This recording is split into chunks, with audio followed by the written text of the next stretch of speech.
Tervist! Täpselt nii nagu aasta tagasi näib ka käesoleva aasta aprillis vallanduvat Süüria kriis ja juba on Postimees üllitanud juhtkirja, kus ta suhteliselt emotsionaalses toonis peaaegu et anub seda, et USA sekkuks Süüria tegemistesse. Pühapäeval nägi maailm Süürias taas šokeerivaid kaadreid gaasirünnaku ohvritest, kes väänlevad krampides suu vahus. 10 inimesed lämbusid mürgigaasi kätte, mida Bashar al-Assadi vägede helikopteritelt balloonidega alla loobiti. Suhteliselt tõsised süüdistused ilma igasuguse faktilise tõendusmaterjalita. Kuidas tundub? No tõesti väga tähelepanuväärne juhtkiri, mis tõttu me otsustasimegi sellele lähemalt tähelepanu pöörata. Ja esimene asi, mida tuleb siin tähele panna, seisneb asjaolus, et siin on esitatud väga konkreetne faktiväide.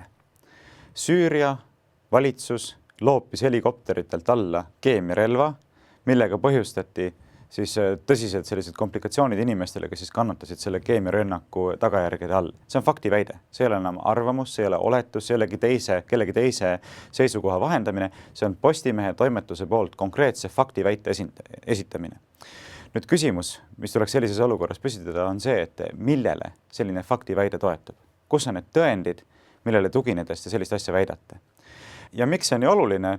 Ma isegi printisin välja Eesti ajakirjanduseetika koodeksi, mis ütleb punktis 4.1 väga selgelt, et uudised, arvamused ja oletused olgu selgelt eristatavad. Uudismaterjal põhinegu tõestataval ja tõenditega tagatud faktilisel informatsioonil. Tsitaadi lõpp. Ja nagu me sellest punktist näeme, siin on väga selge vastuolu Postimehe tegevuses selle konkreetse ajakirjanduseetika koodeksi nõudega. Esitatakse faktiväiteid, ilma, et need oleksid tagatud mingisuguste tõenditega. Ja nüüd võimalik on muidugi see, et me eksime, et Postimehe toimetuse käsutuses on mingisugune faktiline informatsioon, mis tõestab seda, et tõesti Süüria valitsusväed loopisid helikopterilt alla need keemiarelvad. Aga sellisel juhul minu palve Postimehe toimetusel oleks see, et jagaksite neid tõendeid ka avalikkusega. Et milleks siis neid endale hoida, näidake, millele teie faktiväited tuginevad.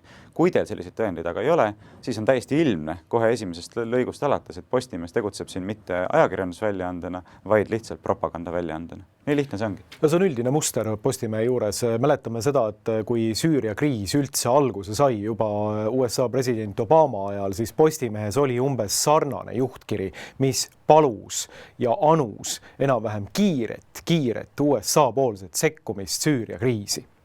Kõige klassikalisem muster tuleb siin välja. Alguses tekitatakse ülestõus kas Põhja-Aafrika või Lähis-Ida maas. Ülestõusevad nii-öelda demokraatiat pooldavad jõud.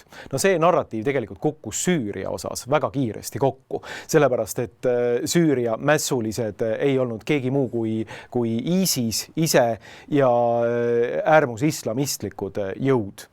See narratiiv, et tegu on mingite demokraatidega, kukkus väga kiiresti kokku. Niisiis, need inimesed, kes seal nüüd režiimi vastu üles tõusevad, neid on vaja aidata. Neid on vaja kiiresti aidata ja kogu maailma meedia, kaasa arvatud Postimees, kaasa arvatud CNN ja teised paluvad kiiresti poliitilist ja sõjalist sekkumist eelkõige siis Süüria või siis antud mingisuguse maakriisi, kus loomulikult on ohus naised ja lapsed ja kõik muud.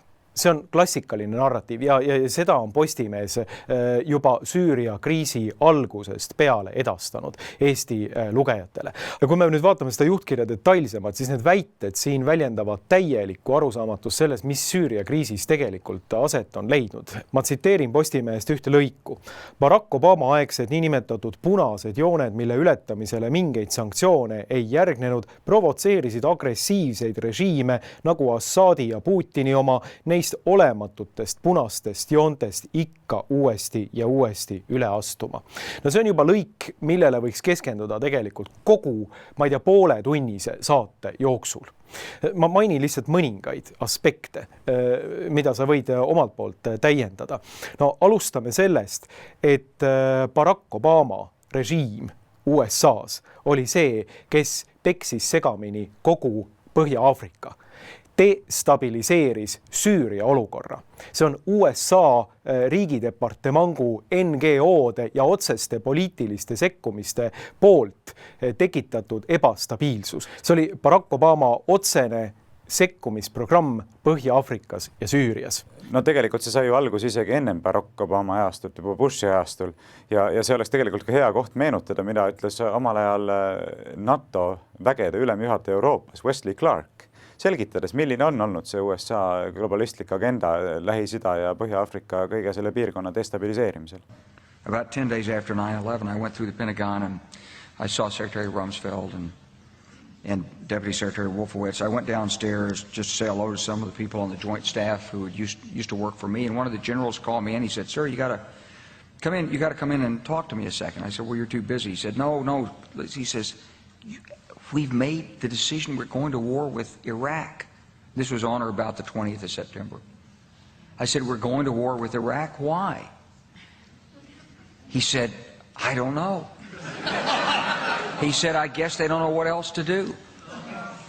So I said, "Well, did they find some information connecting Saddam to Al-Qaeda?" He said, No. He says, "There's nothing new that way. They've just made the decision to go to war with Iraq." He said, "I guess it's like we don't know what to do about terrorists, but we've got a good military and we can take down governments." And he said, "I guess if the only tool you have is a hammer, every problem has to look like a nail." So I came back to see him a few weeks later, and by that time we were bombing in Afghanistan. I said, "Are we still going to war with Iraq?" And he said, "Oh, it's worse than that." He said, he reached over on his desk, he picked up a piece of paper, and he said, I just got this down from upstairs, meaning the Secretary of Defense's office today, and he said, "This is a memo that describes how we're going to take out 7 countries in 5 years, starting with Iraq and then Syria, Lebanon, Libya, Somalia, Sudan, and finishing off Iran." Ja loomulikult sul on täiesti õigus, et see ei ole Barack Obama poliitika olnud. See on olnud USA sõjatööstuse ja poliitilise süvariigi poliitika pikemat aega ja seda hakkas agressiivselt ellu viima loomulikult Bush senior, seda jätkas Bush junior ja seda jätkati mõningate nii-öelda modifikatsioonidega Obama ajal. Niisiis, Postimehe väide, nagu oleks Obama istunud rahulikult oma enda toolil ja mitte kuhugi sekkunud, on lihtsalt naeruväärselt vale. Naeruväärselt vale. Nii. Ja nüüd siis sellise Barack Obama sekkumatuse järel, seda Postimehe tsitaati uuesti meenutades, on hakanud siis kõikvõimalikud agressiivsed režiimid nagu Assadi ja Putini oma punastest joontest üle astuma. Nii, meenutame nüüd jällegi, kes alustas Süüria konflikti üleüldse. Süüria konflikti alustas USA poolt toetatud mässuliste rühmitus, kellest väga kiiresti koorus välja ISIS, kellest väga kiiresti koorusid välja kõikvõimalikud äärmusislamistlikud rühmitused, Al-Qaeda, ehk siis teiste sõnadega USA otsesed vaenlased, keda USA riigidepartement ja USA riigidepartemangu poolt finantseeritud NGO-d on aastaid ja aastaid finantseerinud. Neid on finantseerinud ka USA poolt toetatud Saudi Araabia režiim ja seda võiks nüüd rahulikult nimetada režiimiks. Destabiliseerides mida? Destabiliseerides Süüria täiesti ilmarikku riiki, kus nii islamil kui ka kristlusel oli täiesti oma osa ühiskonnas, keegi kedagi seal ei tapnud, said rahulikult koos eksisteerida ja kus on teadupärast üks vanemaid kristlikke kirikuid üldse. Seda ei ole suutnud sealt välja juurida ei algne mohameedlus oma suhteliselt ja vägagi vägivaldses vormis. Seda ei ole suutnud välja juurida aastasadade pikkune moslemite ülekaal seal regioonis ja nüüd Obama poolt otseselt toetatud mässulised on selle põhimõtteliselt enam-vähem Süüriast välja juurinud. 2000 aasta vanuse kristluse. Ehk siis tegu on lihtsalt selgelt vale väitega Postimehe juhtkirjas ilma igasuguste juttudeta. No rääkimata sellest, et üleüldse osutus sellele, nagu need nii-öelda agressiivsed režiimid oleks need, kes provotseerivad oma sammudega USA sekkumist, on ju täiesti äraspidine. Et huvitav on see, et aasta aega tagasi umbes aprillis seal ja nüüd samamoodi oleme näinud enam-vähem täpselt samasugust mustrit. Et kõigepealt tuleb mingisugune lääneriikide poolne avaldus selle kohta, et nüüd on küll nii, et kui veel üks keemiarünnak kuskilt peaks tulema, et siis järgnevad tõsised sammud, eks ole, ka militaarsed sammud. Ja siis nagu napsti, kohe Assad paneb toime järjekordse keemiarünnaku, eks. No see on nii absurdne, et ma ei kujuta ette, kes peaks sellist juttu uskuma.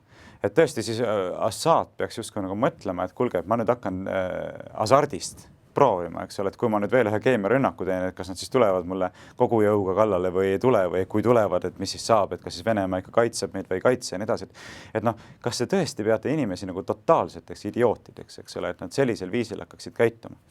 Ja paned tähele siin, ma printisin välja ka 14. veebruaril on meile Objektiivis vähemalt see uudis avaldatud, võib-olla see oli paar päeva varem maailma meedias, aga paneme siia ekraanile ka korraks selle. Meil igal on 14. veebruarist sellel aastal selline uudis. Macron, Prantsusmaa annab löögi, kui Süürias keemiarelva kasutatakse. Ja näed, ei lähe kuu aega möödagi, kui siis tulevad maailma meedias absoluutselt massiliselt igal pool, eks ole, Postimehes kaasa arvatud, Postimehes agressiivselt levitab seda informatsiooni ka ja kindlas kõneviisis, et näed, et Assad on loopinud helikopterite pealt alla keemiarelvi, eks, et lastel suuvahus ja kõik surnud ja nii edasi. Ja nüüd võiksime uuesti küsida, et mis on need tõendid, eks, tulles nagu selle esialgse küsimuse juurde tagasi. Mis on need tõendid, kust need pärinevad? Meil on olemas, ja see on nüüd fakt, ainult oletused ja väited, mille allikaks on need rühmitused, millel on teada olevast väga lähedased sidemed lääne valitsustega, USA valitsusega, Briti valitsusega, see valgete kiivrite organisatsioon, eks ole, mis on nende USA ja Briti valitsuse poolt rahastatud otseselt ja teada olevalt varem pidevalt koostööd teinud ja teeb siiamaani. Nii et tegemist ei ole erapooletu informatsiooni allikaga. Ja me teame, et varasemalt sellised väited, mis on ka nende samade rühmituste poolt levitatud, on osutunud valeks. Ei ole leidnud kinnitust, et asjad oleksid niimoodi toiminud, nagu nemad on väitnud. Seega ma veel kord rõhutan, et kui Postimees tahaks tegutseda selles olukorras ajakirjandus väljaandena, siis mis oleks tema loomulik eesmärk? Loomulik eesmärk oleks vaadata kõigepealt ühe poole väiteid, vaadata teise poole väiteid, kõrvutada neid, otsida väidetes sisemisi vastuolusid, vaadata, kas need väited on tõenditega kaetud, kui ei ole kaetud, tuua välja, et need on lihtsalt väited, need ei ole faktideks, juhtida lugejate tähelepanu sellele, et faktid ja väited on kaks erinevat asja, aga Postimees ei tegele sellise asjaga, absoluutselt ei tegele. Tegeleb vastupidi otseselt propagandistliku tegevusega, propaganda väljaandena, lihtsalt hakates korrutama ja võimendama ühe poole narratiivi, tehes seda veel sellisel viisil, justkui oletused ja väited oleksid faktid. Ja ma ütlen, et minu küsimuseks selles olukorras on see, et kas teil lihtsalt häbi ei ole. Et meie ei ole ju mingisugune professionaalne ajakirjandus väljaanne, selles mõttes, et me ei ole õppinud ajakirjanikeks, me ei ole käinud Tartu Ülikoolis ajakirjandust õppimas, aga kõrvalt vaadates lihtsalt see tundub täiesti naeruväärne, kuidas ajakirjandus väljaandena jooksete lihtsalt lati alt läbi, põhimõtteliselt lihtsalt lastes ennast täis elementaarsete ajakirjanduslike standardite valguses. No ma juba tsiteerisin seda ajakirjanduseetika koodeksit, eks ole, aga siin on veel punkte. Võime võtta näiteks punkt 1, 2, mis ütleb nii, ajakirjandus teenib avalikus õigus saada tõest, ausat ja igakülgset teavet ühiskonnas toimuva kohta. Kas see on igakülgse ja tõese ja ausa teabe edastamine, mida te teete siin praegu või? Punkt 1.4. Ajakirjanik vastutab oma sõnade ja loomingu eest. Ajakirjandusorganisatsioon kannab hoolt selle eest, et ei ilmuks ebatäpne, moonutatud või eksitav informatsioon. Nüüd, kui te esitate fakti pähe seda, et see Süüria valitsuse rünnak, samal ajal kui pole toimunud mitte mingisugust uurimist, mis jõuaks tulemusele, et tegemist on tõepoolest faktiga, siis te põhimõtteliselt ei saa omada kindlust selle kohta, et see väide, mida te esitate faktina, tõepoolest ka fakt on. Seetõttu on juba põhimõtteliselt võimatu, et te tegutsete kooskõlas ajakirjanduseetika koodeksi punktiga 1.4 ja nii edasi. Ehk teisisõnu lühidalt kokkuvõttes, see on lihtsalt piinlik. Vaadata, kuidas see väljaanne, mis esitleb ennast sellise kvaliteet ajakirjanduse lipulaevana, lihtsalt haledalt kukub läbi nende standardite valguses. Ma tuleksin sammu tagasi Süüria olukorra juurde ja Süüria olukorras juba pikemat aega tundub, et pädeb üks väga lihtne selline seaduspära. Nimelt siis, kui Süüria valitsusväed hakkavad saavutama võitu, siis mingi imekombel suudavad nad alati kasutada keemiarelva. Täiesti konventsionaalselt on võidelnud välja militaarsed positsioonid. Eks ju, alustame sellest, et Assad on Süüria seaduslik valitseja ja üles tõusnud. Nii, siis üles tõusnute vastu ja siis äkitselt tuleb neile pähe, et nüüd oleks hea idee kasutada keemiarelva. Ja mitte üles tõusnute peal, vaid eelkõige laste ja naiste peal. See on selline eriline huvitav lähenemine nagu Süüria valitsusvägedel oma enda positsioonide suhtes. Ja no seda narratiivi siis meile edastab Postimees oma juhtkirjas.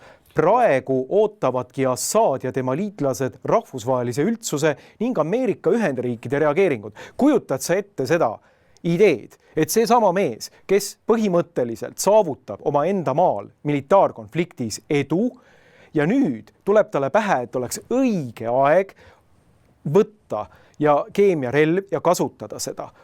Teades, et Prantsusmaa president, teades, et USA süvariik on öelnud, et kui te nüüd keemiarelva kasutate, siis läheb jamaks niimoodi. Ja nüüd ta tuleb ja võtab ja ootab praegu Süürias rahulikult, istub seal tooli peal ja ootab, et et vaatame siis nüüd, mida see Ameerika Ühendriikid nüüd teeb.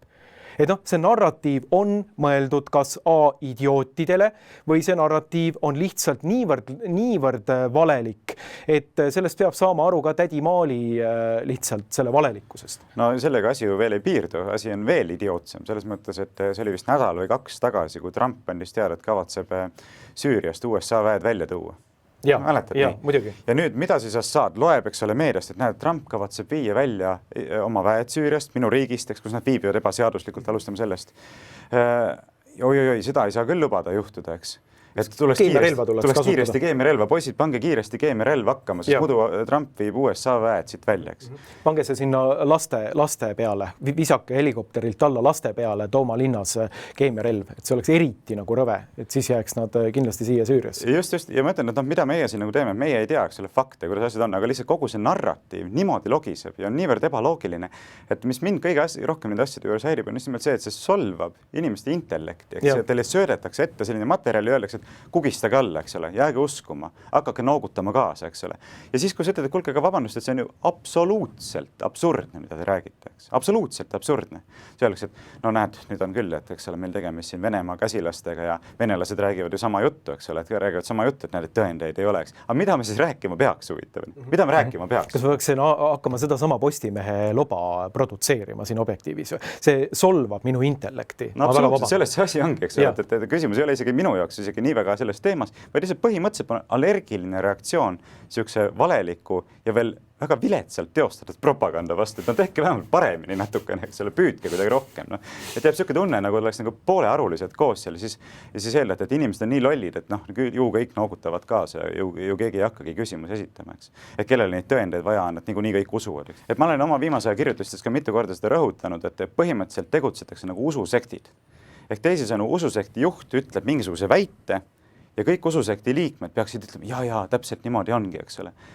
Selle asemel, et käituda ratsionaalsete subjektidena, öelda, et vabandage, et millel see väide baseerub, eks, millised tõendid teil on selle väite kinnituseks meile esitada. Me tahaksime nendega kõigepealt tutvuda, et sel järel veenduda teie väidete paikapidavuses, eks. Selleks, näed, ei usalda, eks ole, külvavad kahtlust, eks ole, õõnestavad dominantset narratiivi niimoodi, töötavad vastu, ilmselt on kellegi käsilased, eks. Aga see on ususektidele omane käitumisviis.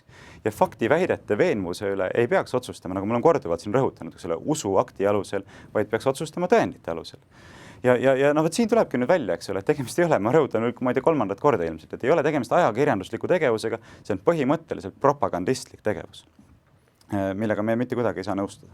Siia juurde tasub kindlasti meenutada pühapäevast raadiosaadet Räägime asjast, kus Eesti Konservatiivse Rahvaerakonna aseesimees Martin Helme imestas, et miks Eesti konservatiivsel sektoril kohati näivad lokkavad ka anti-amerikanistlikud, nii nagu ta seda nimetas, tunded ja mõtted ja seisukohad. Kuulame, mida Martin Helme selle koha peal ütles. Ma ei ole kunagi aru saanud sellest kohutavast anti-amerikanismist, mis ka Eestis lokkab. Ma saan aru, kust see tuleb. See tuleb erinevatest tasanditest. Üks seltskond on niisugused napakad vasakpoolsed, kes juba, ütleme siis 2000-ndate alguses, kui Eesti ja Euroopa meedias ja ka Ameerika meedias valitses tohutu Bushi vastane hüsteeria, läksid sellega kaasa ja Iraagi sõja vastane hüsteeria ja nii edasi. Ja kuidagi sellest ajast saadik on mingisugune hoiak. ka nendest inimestest ma saan aru konservatiivsel tiival, kes on Ameerika suhtes kriitilised ja tõrjuvad, kuna Obama-aegne Ameerika välispoliitika ju tegeles põhimõtteliselt meile kooseluseaduse ja immigratsiooni ja multikulti pähe määrimisega väga jõuliste võtetega. Ma saan sellest tõrkest aru, aga millest ma ei saa aru, on need inimesed, kes nagu tase kõrgemale vaadates ei saa aru või ei hooli sellest, et rahvusvahelised suhted on läinud erakordselt pingeliseks, et NATO on lakanud toimimast ja et meil on seda suurt liitlast vaja. Ja loomulikult me kõik saame aru, et see suur liitlane ei tegele siin Eesti julgeoleku tagamisega altruismist, vaid tal on omad rahvuslikud huvid, et ta võib venelastega siin vägikaigast vedada selle jaoks, et mingisugune kand maha panna Hiinaga suheldes. Kõigest me sellest saame aru, aga kui need klapivad või kattuvad meie julgeoleku huvidega, siis oleme õnnelikud ja tänulikud. Esiteks ma pean tunnistama, et selle Martin Helme mõttekäiguga ma ei ole sugugi nõus ja ma arvan, et Martin Helme analüüs ei vasta siin lihtsalt tõele. No esiteks räägite sellest, et juba 2000-ndate alguses, kui Eesti ja Euroopa meedias ja ka Ameerika meedias valitses tohutu Bushi vastane, Iraagi sõja vastane hüsteeria ja seda levitasid siis meedias napakad vasakpoolsed.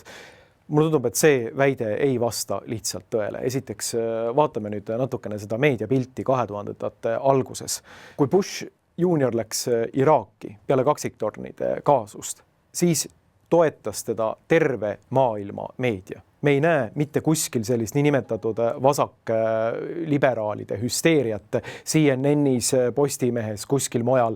See sama meedia, vana meedia, mis Trumpi pidevalt trummeldas ja üritas maha teha, toetas täielikult Bush juniori ettevõtmist Iraagis. Täiesti.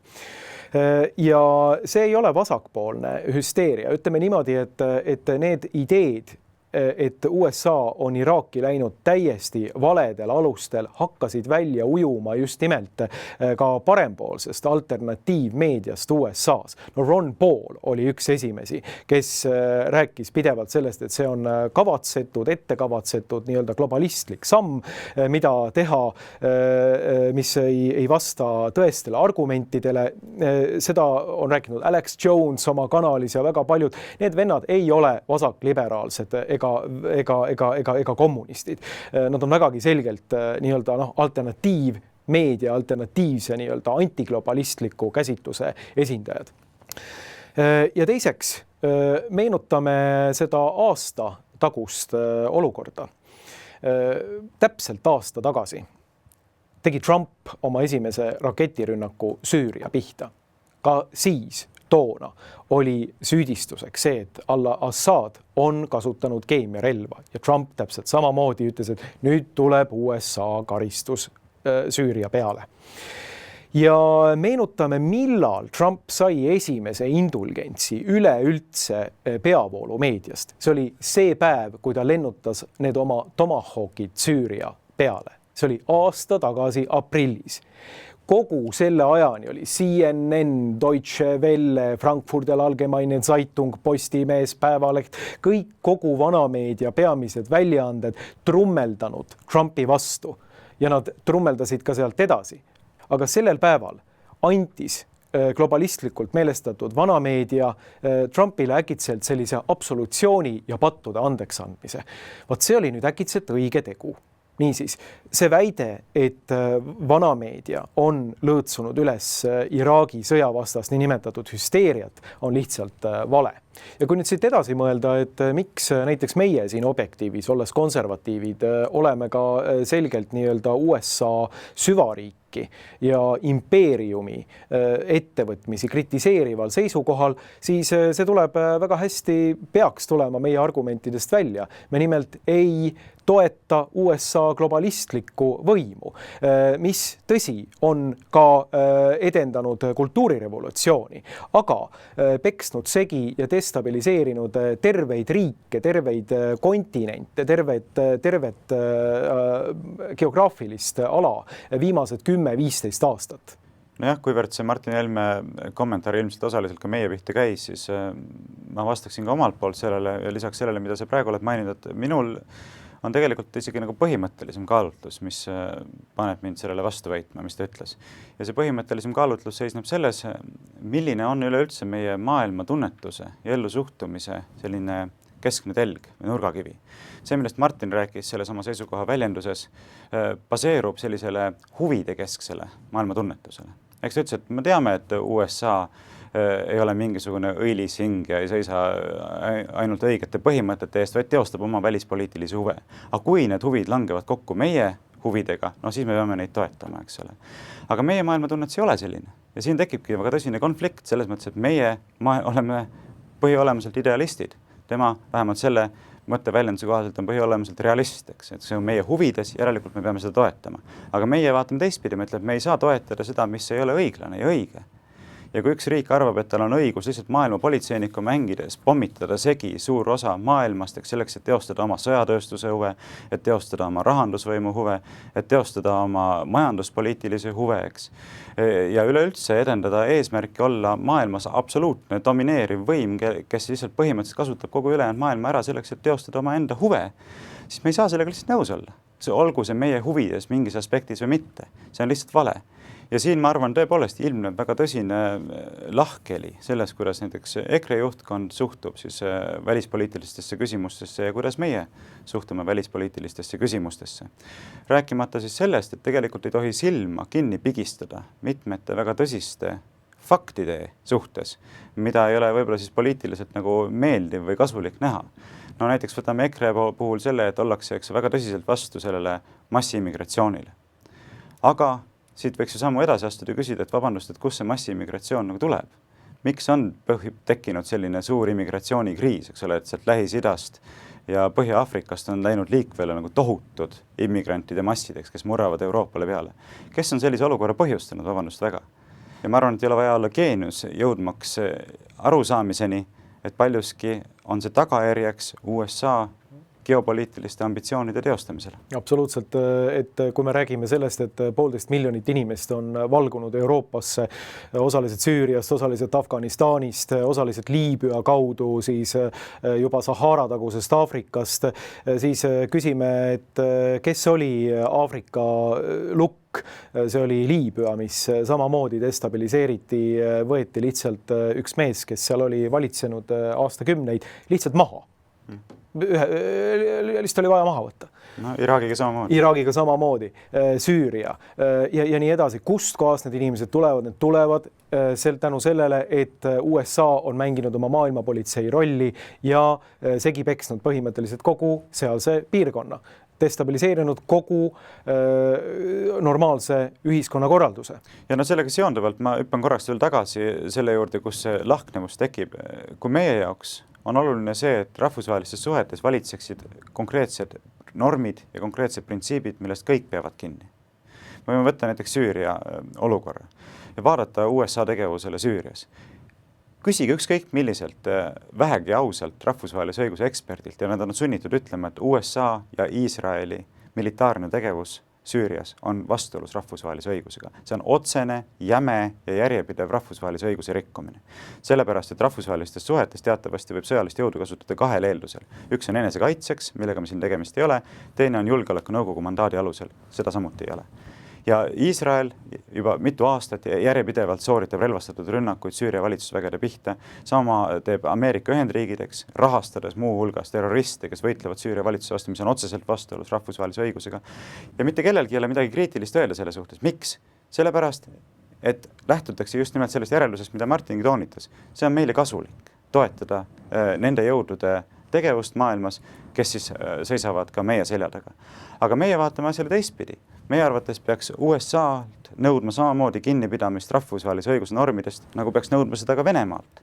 Ja nagu ma olen isegi korduvalt toonitanud, kui me ei nõua seda ühelt, siis me ei saa nõuda seda ka teiselt, eks. Ja vaata, see on nüüd printsiipide, ideaalide keskne lähenemine sellele, kuidas mõelda rahvusvahelistest suhetest, mitte huvide keskne lähenemine, mis pigistab lihtsalt silma kinni ühe poole õigusrikkumiste suhtes selleks, et see on endale konkreetsel ajahetkel vähemalt nii tundub kasulik. Ja see on väga oluline ja printsipiaalne vahe ja ma olen mõelnud siin, et osade rahvuskonservatiivide peale, kes niimoodi aktiivselt jaatavad USA geopoliitiliste huvide teostumist, kaasa arvatud siis Lähis-Idas ja Põhja-Aafrikas, Aafrikas ning tundub, et nagu oleks tõepoolest näiteks Süüriaga tegu nende inimeste arvates, ma ei tea, põlise Eesti asumaaga, kuhu tuleks saata näiteks Eesti kuulsusrikka lennuväe pommitajad lihtsalt pommitama, et tuletame meelde, et Süüria on maa, rääkimata viljakast poolkuust, kus on põhimõtteliselt tekkinud meile teadaolev inimtsivilisatsioon, kus Süüria Efraim tegi ja kirjutas põhimõtteliselt süvatasandi piibli uurimust samal ajal, kui meie inimesed istusid männi otsas ja sõid käbisid. Et selline suhtumine, ma tahaks küsida, kus see tuleb rahvuskonservatiivile üldse? Kuidas peaks rahvuskonservatiivsed aadet, ja ma ei pea siin silmas Martinit või Marti, eks ju, kuidas üldiselt peaks olema rahvuskonservatiivsele aatele kasulik see olukord, et ma jaatan aktiivselt USA globalistlikke huvesid? No tõepoolest umbes sellisel viisil, nagu see oleks Eesti asumaa, see Süüria, olnud tuhandeid aastaid ja seal on mängus meie enda huvid. Et ma küsiksin, et kuidas see tuleb rahvuskonservatiivsele ideele kasuks ja ma näen pigem seda, et rahvuskonservatiivsele ideele tuleb kasuks seda, kui me oleme ausalt antiglobalistlikul seisukohal lõpuni välja, sellepärast et see sama globalism, mis meid kultuuriliselt lämmatab ja tekitab humanitaarkatastroofi, mida Euroopa peab nüüd praegu lahendama ja mille tagajärgi Euroopa peab kümneid ja kümneid aastaid siin seedima. See sama olukord pannakse paika USA süvariigis ja mängitakse välja. Nii et me peame olema järjekindlad antiglobalistid, mitte ainult vaatama kultuurilisele väärarengutele ja samas nii-öelda jaatama USA geostrateegilisi või globalistlikke huve puhtalt sellepärast, et need on meile või me arvame, et need on meile kasulikud. No ja ma ei väsi rõhutamast ka seda, mida ma olen tõesti palju kordi ka ütelnud, et mina tõepoolest siiralt usun sellesse, et väike riigina meie esmane huvi peaks seisnema selles, et seista rahvusvahelistes suhetes rahvusvahelise õiguse austamise eest. See on meie kõige kindlam garantii. Ma tõesti usun sellesse. Kui muutuvad olukorrad, kui muutuvad suurjõudude huvid, siis me võime ühel hetkel avastada ennast olukorrast, kus meie ainsaks vihmavarjuks on rahvusvaheline õigus. Ja kui me tegelikult ise seisame sellel poolel, kus me kiidame takka rahvusvahelise õiguse järjepidevale rikkumisele nende jõudude poolt, kes on parasjagu meie selja taga, siis me tegelikult ise aitame hävitada seda vihmavarju, mis võiks olla meie ainsaks kaitseks olukorras, kus see jõud enam meie selja taga ei seisa. Ja suhetes Venemaaga samamoodi, me ühelt poolt, ja paned tähele, see on huvitav vastuolu, me ühelt poolt ei ole sugugi rahul sellega, et Venemaa näiteks sekkub sõjaliselt Krimmis, et ta sekkub Ida-Ukrainas ja õigesti, et ei ole rahul sellega, ei tohikski sekkuda. Ma olen täiesti seda meelt, et tõesti peab austama riikide territoriaalset terviklikkust Venemaa. Nii, aga kui me nüüd samal ajal kiidame takka sellele, et USA räigelt rikub näiteks Süüria territoriaalset terviklikkust, pommitab rakettidega seda, rahastab neid jõude, kes militaarselt tegutsevad valitsuse kukutamise nimel, siis me ju otseselt aitame hävitada selle rahvusvahelise õiguse normi vettpidavust, millest kinnipidamist me nõuame Venemaalt näiteks suhetes Ukrainaga. Ja millest kinnipidamine võiks olla ka meie kõige tugevamaks kaitsepunktiks suhetes Venemaaga Eestis. Nii et ma mõtlen, et see on irratsionaalne käitumine ka rahvuslaste endi poolt. Ja ma ei tea, kas see on minu kiiks, olles õppinud rahvusvahelist õigust pikka aega, või on see midagi enamat, aga ma tõesti siiralt usun sellesse, et me peaksime väikeriigina seisma selle eest, et rahvusvahelistest suhetest säiliks austus rahvusvahelise õiguse vastu. Mitte valikuliselt, vaid universaalse normina kõigil. Kõik on seotud ühe ja sama standardiga ja kes iganes sellest kinni ei pea, sellele tuleb öelda, et me sellist käitumist heaks ei kiida. Oled sa Venemaa, oled sa Ameerika Ühendriigid, oled sa Hiina, oled sa Süüria, kes iganes. Rääkimata sellest, et kui tulla tagasi Süüria ja USA konflikti juurde, siis see sama Trump, keda me objektiivis niimoodi valikuliselt ja ära ootavalt toetasime, sellepärast et tema sõnavõtud enne presidendiks saamist olid igati positiivsed. Tundus, et Donald Trump astub ja vähemalt viskab kinda USA globalistlikule Washingtoni süvariigile. sellele ühele ainsale parteile, kuhu kuulus nii Bush senior, Bush junior, Hillary Clinton ja ka Barack Obama, nii-öelda süsteemile, nomenklatuurile, et sellele nomenklatuurile viskab Trump kinda ja selles andis lootust ka Trumpi inauguratsiooni kõne, kus ta väga ilusti ütleb, tsiteerin, me otsime sõprust ja head tahet kõigilt maailma rahvastelt, kuid me teeme seda teadmisega, et igal riigil on õigus panna oma huvid esikohale. Me ei püüa suruda oma eluviisi kellelegi peale, vaid pigem laseme sel särada teistele eeskujuks. Trump sedastas oma inauguratsiooni kõnes ei millegi muu kui republikaanide algse sellise sekkumatuse printsiibi. Ta tuli republikaanide partei juurte juurde tagasi. Meie asi on ajada siin USA asja ja nii-öelda rahvusvahelist politseid ei ole keegi meile andnud mandaati mängida. Nii, selline antiglobalistlik kindaviskamine. Need lootused kustusid, kui täpselt aasta tagasi Trump oli ilmselt sunnitud USA Washingtoni süvariigi mahitusel ja machinatsioonide tulemusel uskuma seda nii-öelda väidet keemiarünnakust ja siis laskma selle Tomahawki raketisadu Süüria peale. Ja tänaseks näib Trumpi positsioon olevat ikkagi pidevalt kogu aeg süvariigi rünnaku all, sellepärast et just hiljuti tuli välja ka uudis, kuidas Trumpi kauaaegse isikliku advokaadi suhtes on algatatud uurimine. Michael Cohen New Yorgist siis on uurimise all ja eriprokurör Robert Mueller on andnud siis läbiotsimise nii-öelda loa tema suhtes eelkõige pretekstiga, et uuritakse Venemaa ja Trumpi valimiskampaania sidemeid ikkagi välja, kuigi korduvalt on välja tulnud, et midagi pole olnud. Aga siiski pigistatakse silm kinni kogu Clintonite fondi tegevusel, aga näiteks Trumpi vastu tehakse nii mõndagi. Ja seda olukorras loomulikult, kus Trump ütleb selgelt välja oma inauguratsioonikõnele jällegi nii-öelda tagasi tulles või seda voolu sinnapoole juhtides, et me tahaksime Süüriast välja tulla oma väekontingentidega. Seda olukorras, kus põhimõtteliselt süvariik hakkab kaotama oma konkreetseid positsioone pikalt välja mängitud Süüria konfliktis. Ja samas olukorras loomulikult tekib siis ka veel keemiarünnak, mida süvariik jällegi läheb lahendama sinna Süüriasse. Nii et siin on see pidev jõujoon ka USA enda administratsiooni sees praegu. USA üks globalistlik partei, neokonid, hullumeelsed, kes põhimõtteliselt tahavad maailma ilmselt näha leekides, kui nende huvid ei ole kaitstud. Ja siis antiglobalistliku tendentsiga Trump, kes oma tendentsidest üha rohkem ja rohkem loobub kahjuks. Jah, paraku tõesti viimase aja sündmusi vaadates tekib tahes-tahtmata selline tunne, et kellelgi on hädasti vaja, et kolmas maailmasõda valla päästetaks. Tee, mis tahad, selline mulje jääb. Aga kui sa lubad saate lõpetuseks, ma hüppaksin tagasi korraks sinna, kus me alustasime Postimehe juurde. Ja mulle tundub, et üks Postimehe juhtkiri, mis vääriks tunduvalt rohkem avalikku tähelepanu, kui see seni on saanud. Ma küll mainisin selle ära ühe sama kommentaaris Objektiivis, aga seda on kaugelt liiga vähe. Sai avaldatud 3. aprillil ja see kandis pealkirja Eesti välispoliitilised valikud on endised.